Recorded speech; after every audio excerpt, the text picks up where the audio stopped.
just a quick review of the brace-on adjustable night splint. So basically, if you have plantar fasciitis, this is something that you might want to consider using.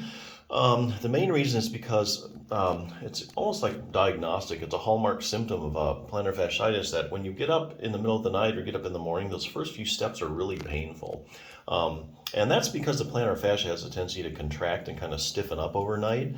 And then when you go ahead and put your whole body weight on it, is just too much for it and it just really hurts. And I also think that kind of delays healing as well, because you have a tissue that's trying to heal and then you're just putting a lot of body weight on it all of a sudden. So I think that kind of is a setback too. Anyway, to try and overcome this problem of the morning, first few steps in the morning being so painful, by keeping the plantar fasciitis stretched out all night. So that's kind of the purpose of the night splints. This is one of the more rigid ones, so if you feel like you need a lot of support, keep your foot in place, I would consider one of these rigid ones. They do also make night splint socks, which aren't as rigid, but also keep your foot pulled up.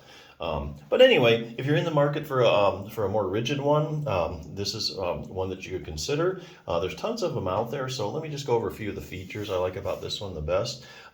It is good for the right or the left foot, so keep that in mind. So you have to worry about getting, a right medium or a left, large or whatever. It's just, right or left, fit either one.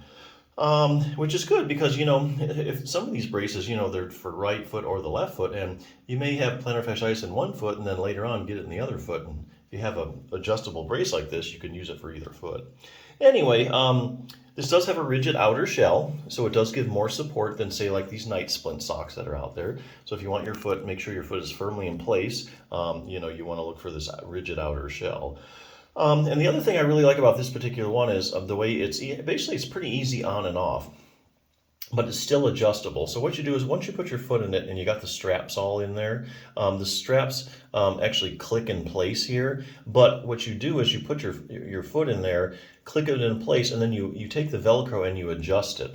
So that's where the big adjustment is. Now once you get the Velcro adjusted, that's it. You don't have to mess with it anymore, because what you do is you just use these clips to make the whole strap go on and off. So that's a really easy feature. Like I say, it's adjustable with a Velcro, but once you've got it adjusted where you want it with a Velcro, you don't need to do anything else. It goes on and off with the clips that are on each side.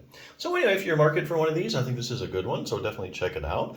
I would like to bring up the fact that if you do have plantar fasciitis, it's a myth going on. There really is no inflammation involved in plantar fasciitis.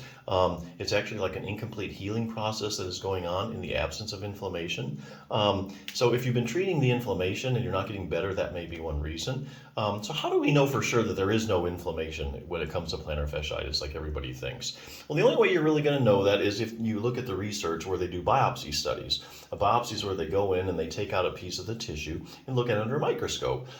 So if there is indeed inflammation in the tissue, you should be able to find some inflammatory cells somewhere.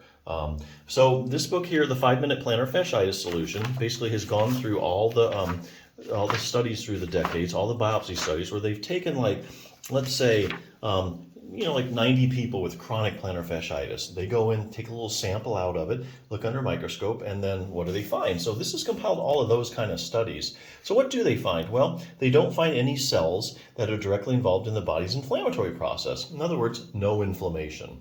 So there really isn't inflammation when you have plantar fasciitis. What do they find? Well, they have evidence of degenerative changes in the plantar fascia. So in other words, this is a tissue that's being stressed, and then it's trying to recover, it's stressed some more, it tries to recover, and it just can't keep up. So it's just basically one big incomplete healing process in the absence of inflammation. That's why something like stretching with this night splint has been shown to actually help a lot of people with plantar fasciitis. Stretching actually helps realign collagen fibers as the tissue's trying to heal, and that kind of speeds up healing.